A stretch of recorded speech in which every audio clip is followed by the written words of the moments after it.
Salut tout le monde, bienvenue dans 50-50, concept tout frais sur la chaîne où nous allons parler de cinéma. L'une des particularités du 50-50, c'est que vous allez pouvoir choisir de quel film nous allons parler. Récemment, je vous ai demandé de me suggérer des films moyens pour commencer l'émission avec un film ni trop bon ni trop mauvais. Vos suggestions ont été nombreuses, et parmi les propositions récurrentes, je remarquais beaucoup de films très récents, mais également un film qui ne datait pas de ces 2 ou 3 dernières années, que je n'avais pas encore vu et que j'avais envie de découvrir. C'est là qu'intervient Trône de l'héritage. J'en avais entendu parler, c'était la suite d'un vieux film de SF aux effets spéciaux précurseurs. Ce sont les Daft Punk qui ont fait la BO, il y avait Jeff Bridges et numéro 13 de House dedans.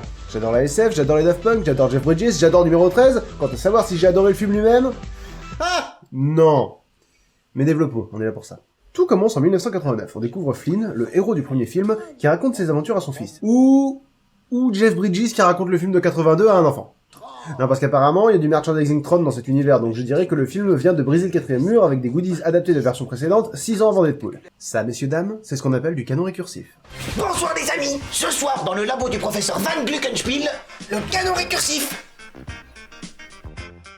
On parle de canon récursif quand on voit qu'il existe une version fictive d'une histoire dans l'univers de cette histoire, ou que des éléments réels tirés d'une fiction apparaissent dans l'univers de cette fiction. Par exemple, dans le film Hellboy, le héros dit ne pas aimer les comics Hellboy. Autrement dit, Hellboy, le comics, existe dans l'univers Hellboy, le film. Dans Scream 2, on découvre qu'il existe un film adapté des événements décrits dans le premier film. Autrement dit, Scream existe dans l'univers de Scream 2. Dans le navet de 2007, Hitman, on voit 2 jeunes gens jouer à l'excellent jeu Hitman. Autrement dit, Hitman le bon existe dans Hitman le mauvais, etc., etc. Là-dessus, Flynn, ou la version Xbox One de Flynn, s'en va bosser, et on apprend dans cette espèce de vitrine d'arty bizarre qu'il disparaît. Flynn Jr., maintenant orphelin, grandit et devient un hacker rebelle qui ressemble beaucoup à Dean de Supernatural, mais qui s'appelle Sam. Il devient le même personnage que son père dans le premier film, à tel point qu'il fait exactement la même chose que lui, c'est-à-dire pénétrer par effraction dans les locaux de la même entreprise que dans le film original et faire du piratage parce que les vilains en costume ont volé une idée et s'en servent pour leur profit. La grosse différence, c'est que dans le nouveau film, c'est son entreprise. Votre patron travaille pour le président, et le président travaille pour les actionnaires, et le principal actionnaire, vous savez qui c'est? Je sais pas, c'est un gamin. Vous êtes Monsieur Flynn?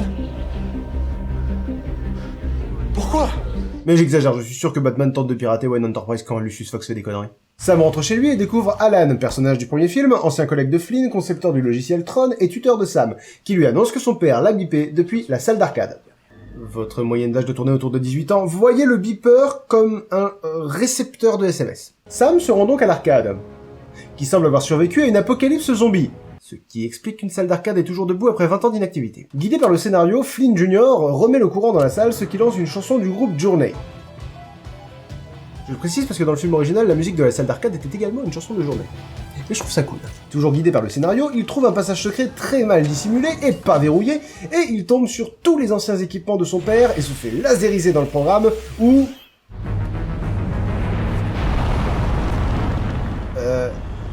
Ok, problème. Nous sommes dans un monde virtuel. Pourquoi tout a l'air si réaliste, si mécanique? Que les programmes soient humains? Ok. Que des lieux qui existent vraiment soient transposés? Pourquoi pas. Mais pourquoi les arcs ont besoin de propulseurs? Pourquoi des nuages? Pourquoi le sol est humide? Bon, on va dire qu'il y a une explication qui m'échappe, mais non. Par contre, ça non. Pourquoi la dame elle a des talons aiguilles? Je veux dire, les programmes n'ont pas de talons aiguilles. Que ce soit des femmes, il n'y a aucun souci, mais c'est pas le... D'accord. Ouais, clairement, fallait 4 femmes en talons pour le déshabiller. C'est totalement sexiste. Non, bon, j'exagère peut-être, ça aurait pu être des hommes... Ok, c'est sexiste. Sans déconner, quand elles ont fini de bosser, on les enferme dans un placard à nichons. Bon, donc Sam se fait capturer par les autorités qui l'envoient au jeu. Parce que... les logiciels ont besoin d'être divertis. Bien. Est-ce que je suis exclusif Apple? Pas exactement, non. Je crois que j'ai deviné. Est-ce que j'envoie des pop-up chiants à peu près tout le temps? Putain. Eh ouais les gars. Avast! Ça marche aussi. Donc ouais, la scène de combat est assez belle, très bien chorégraphiée, sous l'œil inexpressif et l'attention muette du méchant du film, qui fait très classe, j'ajouterais. Mais Sam ne veut pas continuer à affronter des cascadeurs, donc il essaye de s'enfuir. C'est là qu'intervient Rinsler, le sous-boss, qui est plus dangereux parce qu'il a... 2 disques. Réfléchissons voir dans quel film j'ai vu un sous-boss devenir classe parce qu'il avait la même arme que les gentils mais en double. Ah oui, c'est vrai, sûrement une coïncidence. Je vais mettre ça quand même. Ah, je me disais, je trouvais que le Tron original avait une espèce de tension sexuelle gay et que du coup, ça manquait dans celui-là. Ça ne manque plus. Donc pareil, très bien chorégraphié, même si parfois tu sens que la forme prime sur le sens. L'autre option, c'était de rester au même endroit, le disque ne t'aurait pas touché. Il y a vraiment des gens qui sont prêts à tout pour se faire remarquer.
Bref, Rinzler réussit à vaincre Sam, mais ne le tue pas parce que ce dernier n'est pas un programme, mais un humain.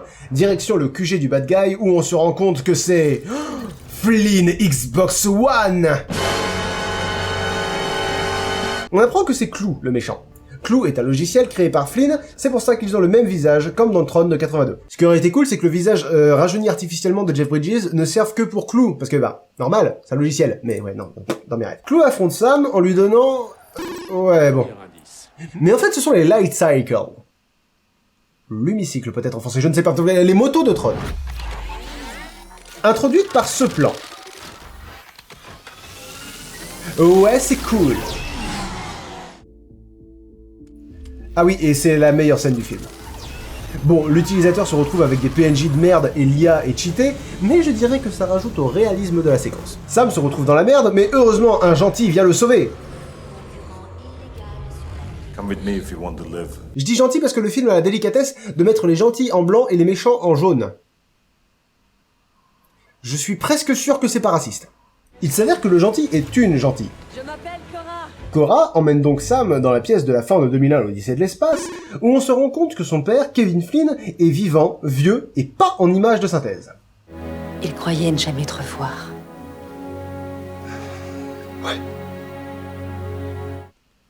Tu joues tellement mal. Donc ouais, rendez-vous le soir, Flynn raconte ce qu'il s'est passé, il a créé un nouveau système, assisté de Tron et de Clou, pour bâtir une société idéale. Oui, le gars veut créer un monde parfait, il cède d'un logiciel à son image. Ouais, excuse-moi, je pouvais pas t'avoir avant.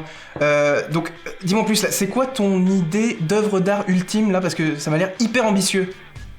Un auto-portrait. Évidence, ouais. J'y pense que maintenant. Jusqu'à ce que d'un coup... Les ISO. Les ISO, voilà. Il avait oublié les ISO, du coup il pouvait rien découper, alors il a laissé tomber. Non, les ISO sont une forme de vie numérique sage, non corrompue, intelligente, qui est apparue spontanément. Sauf que ça échappe un peu à Clou. Ok, là on a une réflexion intéressante. Flynn voulait créer un monde parfait, mais parfait dans la limite de son entendement.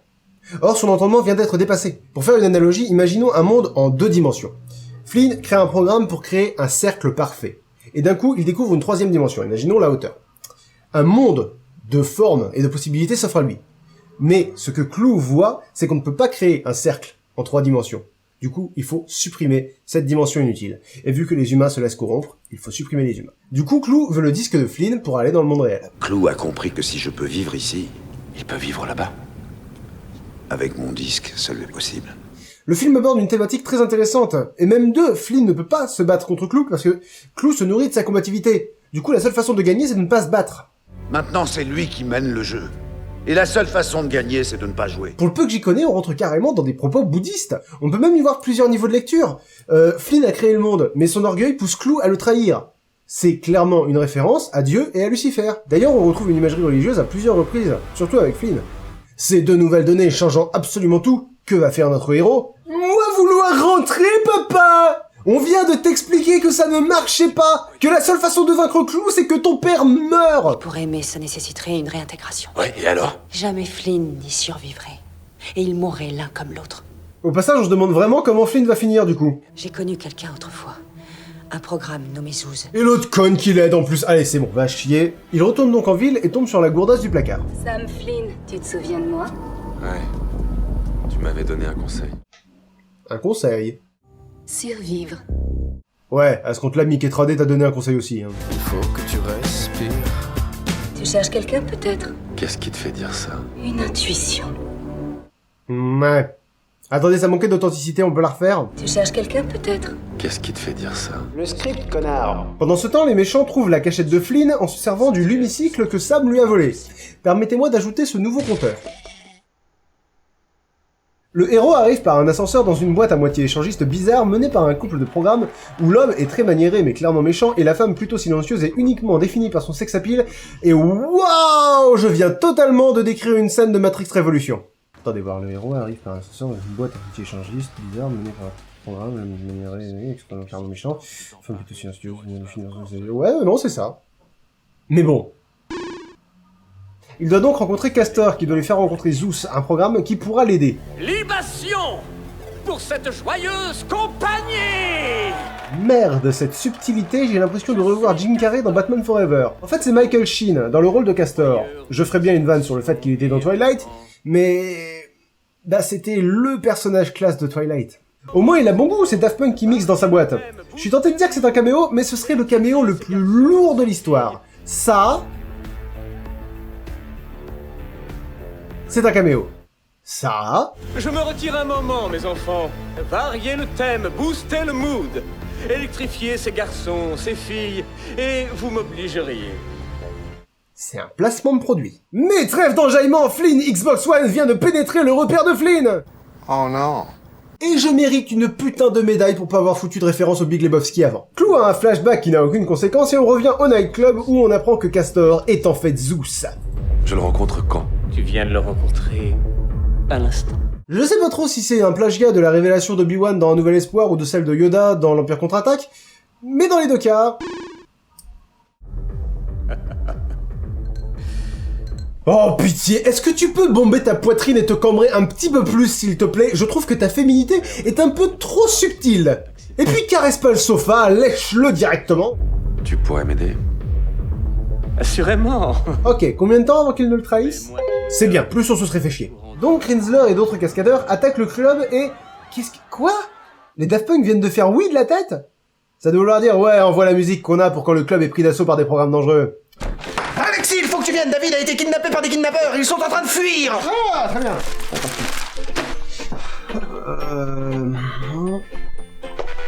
Voilà.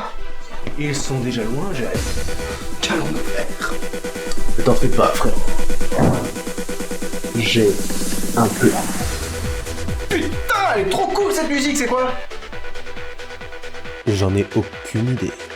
Bon, donc on revient au club. S'ensuit une scène de combat, encore une fois très bien chorégraphiée, durant la... Est-ce qu'on peut éloigner la caméra de Michael Sheen, s'il vous plaît? Non, parce qu'il y a un combat cool là, et lui, il fait... Ouais, non, arrêtez. Bon, il fait son intéressant, on va l'ignorer, il va arrêter. Cora se fait salement blesser, mais devinez qui intervient? This will not stand, you know? This aggression will not stand, man. Je me suis fixé une limite de 5 références. Oui, alors ce passage me trouble un peu parce que...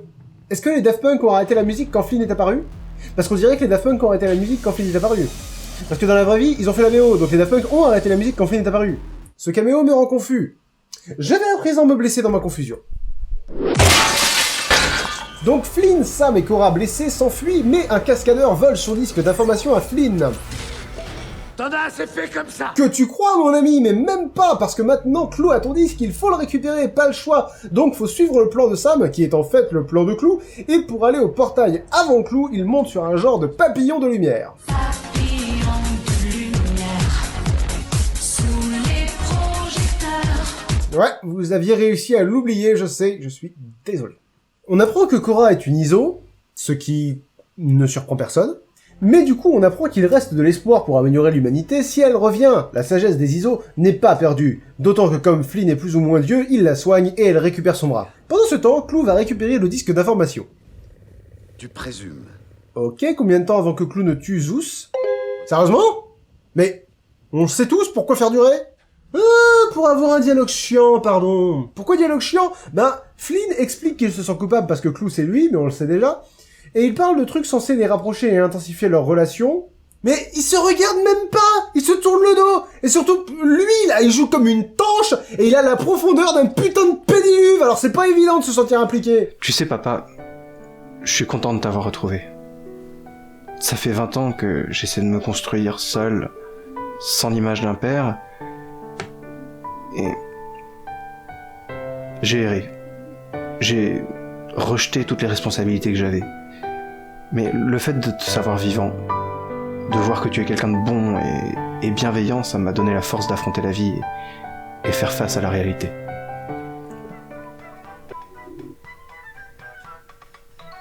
Ouais. Retour chez les méchants, Charlie Sheen surjoue toujours à la Ziggy Stardust et Flynn Xbox One le tue, quelle surprise. Retour chez les gentils et un autre dialogue chiant entre Cora et Sam. Elle explique son passé, la purge dont on a déjà entendu parler, comment elle a rencontré Flynn, et lui, il la drague à moitié en parlant d'un lever de soleil. Sérieux? Parce qu'elle en a jamais vu, alors elle lui demande de le décrire. Chaud. Radieux. Sublime. Waouh! Elle qui lit du Jules Verne, une description aussi détaillée, ça doit la fasciner. Et elle se marre. Non mais pourquoi elle se marre? Et tu sais quoi d'autre est chaud, radieux et sublime? Ma bite! D'ailleurs, les méchants n'en peuvent plus et les attaquent. Parce qu'ils les suivaient.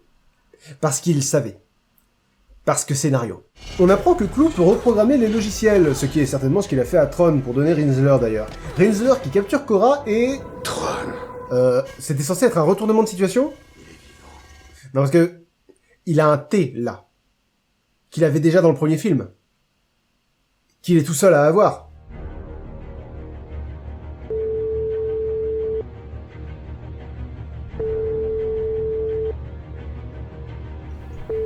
Oui, allô? Monsieur Lachance? Oui. Je crois que j'ai trouvé l'homme que vous suspectez d'être l'allemand de votre femme. Parfait, alors vous le suivez, vous ne le lâchez pas une semelle, vous le suivez partout où il va, d'accord? Ah, non, c'est pas lui. Comment ça, pourquoi ce serait pas lui? Il a un t-shirt rouge. Oula, vous êtes con? Bon, oublions ça. Clou utilise le disque et... Waouh! Ok, on est passé en mode full 3ème Reich, très bien. On regarde le triomphe de la volonté avec des néons et le dude. Et donc, le Führer fait un discours se moquant de Flynn, la divinité déchue. Ah, et Clou vient de désévoluer en Flynn PlayStation 3. Mais quelque part, dans l'original, les effets spéciaux étaient bizarres, ne faisaient pas naturels et sont devenus très vite datés. C'est peut-être un hommage? Notre monde n'est plus une cage. Car à cet instant précis, la clé de notre prochaine conquête est enfin là, entre nos mains! Bon, Flynn et Sam vont devoir stopper tout ça. Je suis concepteur. J'improviserai. T'oublies que je ne suis qu'un filou. J'improviserai. Sam s'infiltre donc en waouh! Alors ça, c'est un truc que j'avais jamais vu avant. Évidemment, je l'aurais déjà vu si j'avais regardé Léon, Men in Black 2, Matilda, Toy Story, Goldfinger, Kill Bill, Transformers, Le Chat Chapeauté, Maman je m'occupe des méchants, Triple X, Toy Story 2 et bien sûr Spider-Man, mais là encore! Donc, il bat les gardes hors champ, parce que, clairement, les combats n'ont jamais été le point fort de ce film.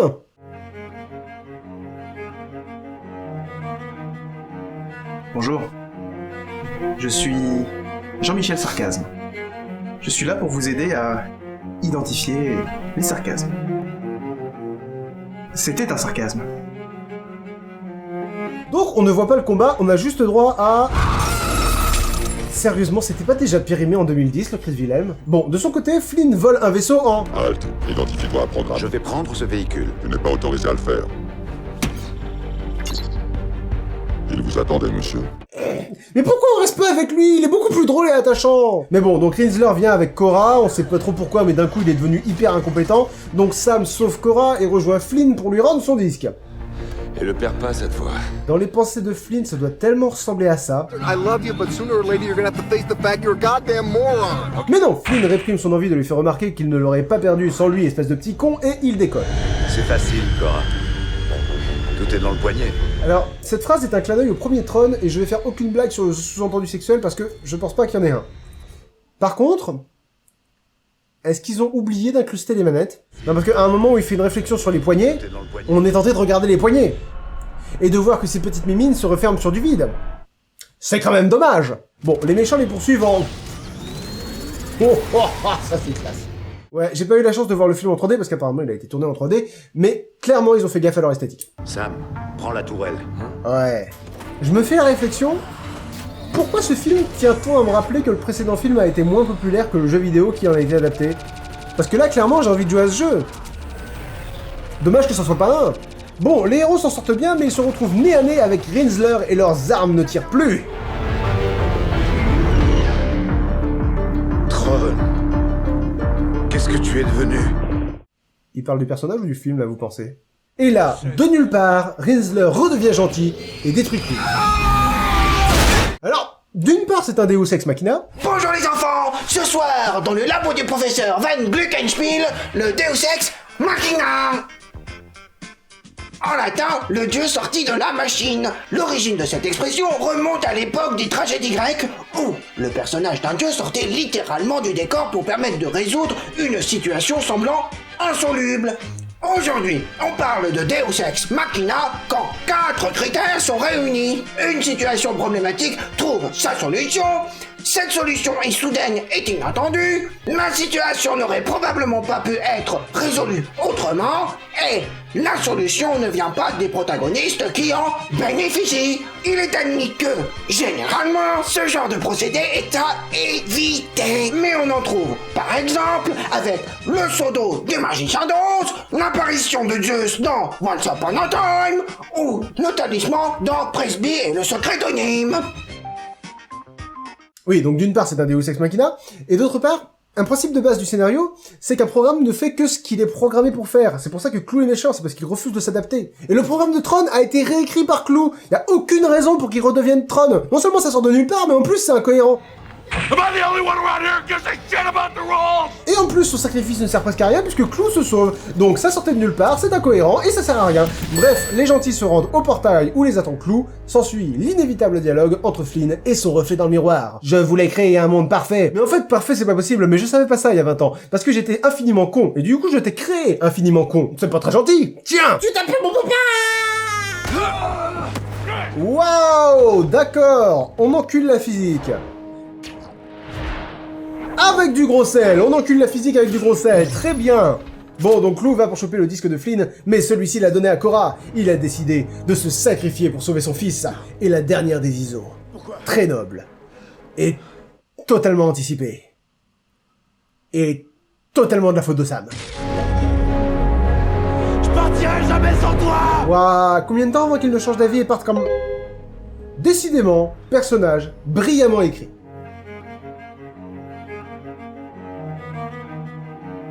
Bonjour. Ta gueule. Bon, Flynn et Flynn version GameCube fusionnent et meurent, et tout ce qu'il a accompli avec lui.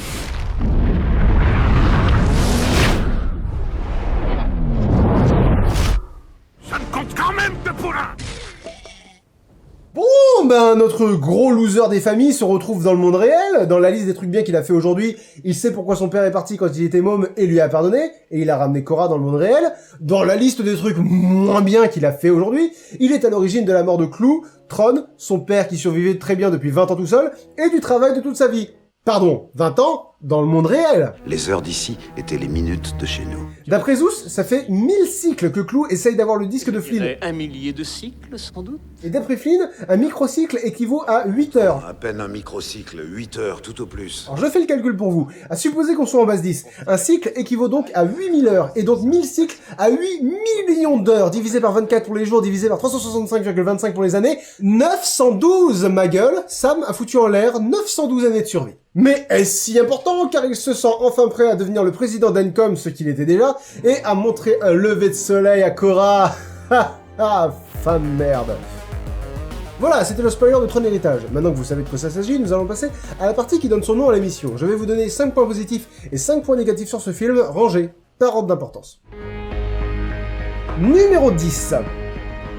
Les catchphrases Lolilol. Ouais, j'en ai pas parlé dans le résumé, mais Sam arrête pas de faire des petites réflexions pourries. Il y en a encore beaucoup comme ça. Ça, je sais faire. Voyage sans fin. Les dernières pages sont interminables. Ça marche super quand t'es Arnold ou Bruce Willis, pas quand t'es Gareth Edlund. Mais c'est un point de détail. Numéro 9. Les lumières. Sans être vraiment du travail d'orfèvre, les lumières apportent souvent leur lot de majesté au décor, et des écarts souvent un peu extrêmes entre très éclairé et très sombre rendent bien l'idée de binarité chère au monde de l'informatique. Numéro 8. Les 2 scènes adaptées du jeu vidéo Tron. Elles sont très bien faites. Comme je l'ai précisé dans le spoil du film, Tron le film a largement moins bien marché que Tron le jeu d'arcade. Et il était inconcevable que Tron l'héritage n'ait pas sa scène de Light Cycle. Ouais, donc l'hémicycle c'est bien. Non seulement le film a une scène dans l'hémicycle particulièrement chiadée, avec des petites trouvailles techniques inattendues et franchement cool, mais le fait d'avoir ajouté une dimension Tron le jeu plus mode coop dans la scène avec les Lumijets, ça, c'était la bonne idée en plus. Numéro 7. Beaucoup de bonnes idées. Beaucoup d'idées de départ du film sont très bonnes. L'apparition spontanée de la vie numérique, la sagesse d'apprendre à refuser de se battre, la modernisation du mythe de Dieu et Lucifer, et surtout le fait que chercher la perfection à tout prix, c'est passer à côté de la simplicité du bonheur qui vaut autant sinon plus. Et comme les intentions ça compte, c'est clairement un bon point dans le film. Numéro 6. Les dialogues. Les dialogues sont trop longs. Beaucoup trop longs. Si on était investi dans les personnages, ça poserait aucun problème, mais on y reviendra plus tard. Là, ce qui devait être de la caractérisation de personnages ou de l'exposition d'enjeux et d'idées devient de l'ennui. Et c'est dommage parce qu'on a envie de s'y intéresser. Et je pense que le problème vient moins du jeu des acteurs que du texte lui-même. Soit il est mort, soit il est au Costa Rica et doit te pied à l'éventail. Probablement les deux. Attends, quoi ? Numéro 5. Les règles ne sont pas établies. Dans un bon scénario, tout paiement a eu sa préparation, c'est-à-dire qu'il n'y a pas d'effet sans cause et pas de cause sans explication antérieure. Parfois c'est bien fait, mais généralement tu découvres les règles du jeu au fur et à mesure. Genre, comment Flynn est capable d'aimanter Clou comme ça ? Pourquoi Tron peut réécrire son programme tout seul ? Comment certains programmes peuvent être sans abri ? Quelles sont les limites du pouvoir de Flynn ? Pourquoi ça le tuerait de supprimer Clou ? Pourquoi quand Korra se prend un coup elle ne se désintègre pas ? Tant qu'à y être, en quoi les ISO auraient changé le monde ? Pourquoi les jaunes peuvent voler avec leurs disques mais pas les blancs ? Tout ça avait besoin d'être préparé avant qu'on ne soit en face du problème. Numéro 4. La musique. Quand on m'avait dit que Daft Punk avait fait la bande originale, honnêtement, j'avais un peu peur d'entendre du robot rock et du technologique pendant tout le film. Homme de peu de foi que je suis, les Daft Punk sont de vrais musiciens et la bande originale de Tron Héritage est sans conteste l'un des points forts du film. Alors, évidemment il y a le thème, mais même quand ils apparaissent à l'écran en train de faire la musique d'une boîte aux mœurs douteuses, ils restent subtils. Numéro 3. L'actualisation de l'esthétique. Ce film est beau, d'une façon générale. Alors bon, il y a toujours face de cinématique là, mais sinon l'univers de Tron est magnifique. 2 mentions spéciales aux costumes et aux cascadeurs, notamment Anis Shurfa dans le rôle de Rinsler. D'ailleurs, concernant les costumes, ils étaient vraiment éclairés, ce ne sont pas des effets spéciaux. Je pense que ça ajoute à la beauté du film. Ça, et je ne vais pas m'étendre plus sur la qualité des chorégraphies des combats. Quelques petits détails sont beaux et cool, le feu dans la cheminée chez Flynn, les glaçons dans le club, la matérialisation des hémicycles, D'ailleurs, le film a été tourné en 3D, j'aurais bien aimé le voir dans ces conditions du coup, étant donné l'attention qui semble avoir été donnée à l'esthétique. Autre bon point à ce niveau, l'utilisation mesurée de la symétrie, à la fois dans la construction des plans et dans la mise en scène. La symétrie visuelle fait écho à la symétrie scénaristique. Il y a plusieurs doubles négatifs dans le scénario. Flynn et son fils, Flynn et Clou, le monde réel et la grille, la planque de Flynn et le club fan transmission, etc. Tron te fait croire à son univers, et c'est un gros point positif. Numéro 2. Les personnages.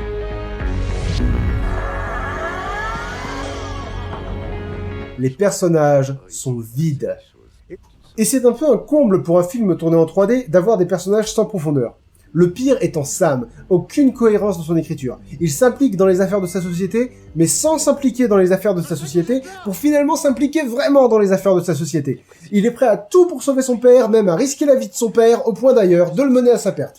Cora, elle est censée être infiniment sage et elle aide Sam dans sa mauvaise décision en l'envoyant en plus vers un gars que t'as identifié comme un traître au bout de 10 secondes. D'ailleurs, c'est sa seule caractéristique à lui, et c'est pas parce qu'il surjoue que ça lui donne du relief. Mais ça lui fait toujours une caractéristique de plus que pupute. D'ailleurs, oui, le sexisme dans le film, parlons-en. Outre le fait que le film n'est que 2 personnages féminins qui ont un nom, car oui, ces 3-là et la mère de Sam ne sont même pas nommés, il n'y a qu'un personnage féminin qui a une histoire, de l'intérêt, quelque chose. Et puis, même elle, toute femme d'action qu'elle semble être, elle est aussi une demoiselle en détresse, une fille qui voudrait voir des levées de soleil, et puis elle porte des talons aussi, parce que c'est pas parce que t'es un programme que tu dois pas mettre cette jolie petite paire de jambes en valeur. Même Flynn, le personnage avec le plus de profondeur, il gâche tout dans le climax, en virant à 180 degrés sur ce que des siècles de réflexion l'ont amené à penser. Aucun personnage ne donne envie de croire en lui. Numéro 1. Aucune originalité.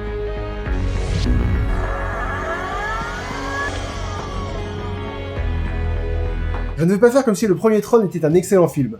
Ni même un bon film, en fait.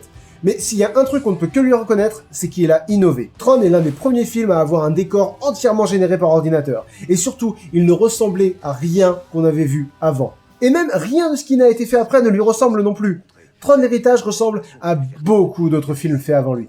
En fait, j'avais même l'impression parfois de revoir la trilogie Matrix en moins bien. Et 10 ans après Matrix. En regardant le film, je savais à l'avance où on allait, parce que j'avais l'impression de l'avoir déjà vu. Castor est un traître? Évidemment. Rinsler est Tron? Évidemment. Cora est une ISO? Évidemment. Flynn se sacrifie? Évidemment. Tron l'héritage n'a même pas cherché à innover. Ils avaient de bonnes idées sur lesquelles ils ont bazardé des clichés de scénario et une mise en scène maladroite à des acteurs franchement inégaux. Dans un univers très classe. Dommage qu'il n'ait pas mis autant d'ambition et de compétences dans le scénario et la mise en scène que dans les effets visuels et la musique. On aurait eu un chef-d'œuvre. Yeah, well, you know, that's just like, your opinion, man.